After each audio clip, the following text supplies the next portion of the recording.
వరుస సెలవులతో ఉత్తరాది రాష్ట్రం హిమాచల్ ప్రదేశ్కు పర్యాటకుల రద్దీ పెరిగింది. పలు ప్రాంతాల్లో భారీగా ట్రాఫిక్ జామ్ నెలకొంది. దీంతో ఈ ట్రాఫిక్ కష్టాల నుంచి తప్పించుకునేందుకు కొందరు పర్యాటకులు రోడ్డు మార్గాన్ని వదిలి ఏకంగా నదిలోకి ప్రయాణించారు. ఇందుకు సంబంధించిన దృశ్యాలు ఇప్పుడు తాజాగా సామాజిక మాధ్యమాల్లో వైరల్ అవుతున్నాయి. హిమాచల్ ప్రదేశ్లోని లహాల్ వ్యాలీలోని చంద్రా నదిలో నుంచి కొందరు ప్రయాణికులు సోమవారం సాయంత్రం థార్ ఎస్యూవీలోకి ప్రయాణించారు. అదృష్టవశాత్తు ఆ సమయంలో నదిలో నీటి ప్రవాహం తక్కువగా ఉండడంతో వారికి ఎలాంటి ప్రమాదం జరగలేదు. అయితే పర్యాటకుల తీరుపై స్థానికుల నుంచి పెద్ద ఎత్తున విమర్శలు వెలువెత్తున్నాయి. దీంతో స్పందించిన పోలీసులు వారిపై ఫైన్ విధించారు. ఈ ఘటనపై స్థానిక ఎస్పీ స్పందిస్తూ చంద్రా నదిలో థార్ వాహనాన్ని డ్రైవింగ్ చేసుకుంటూ వచ్చిన వారిపై చర్యలు తీసుకుంటామని స్పష్టం చేశారు. భవిష్యత్తులో ఇలాంటి ఘటనలు జరగకుండా చూస్తామని వెల్లడించారు.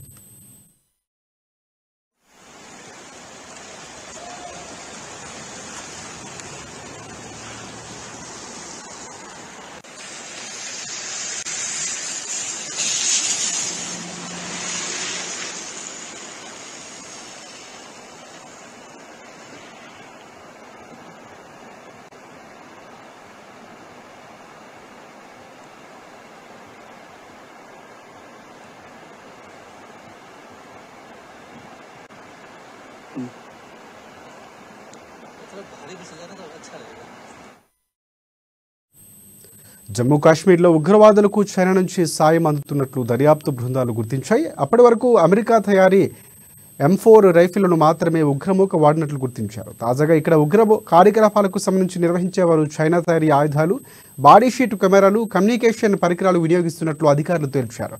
దీనికి అదనంగా చైనా నుంచి డ్రోన్లు, హ్యాండ్ గ్రనేట్లు, ఇతర ఆయుధాలు కూడా పాక్ ఆర్మీకి చేరుతున్నట్లు దర్యాప్తులో వెల్లడైంది. ఏడాది జమ్మూలో జరిగిన ఉగ్రదాడుల్లో వాటిని వాడినట్లు కూడా దర్యాప్తు సంస్థలు గుర్తించాయి.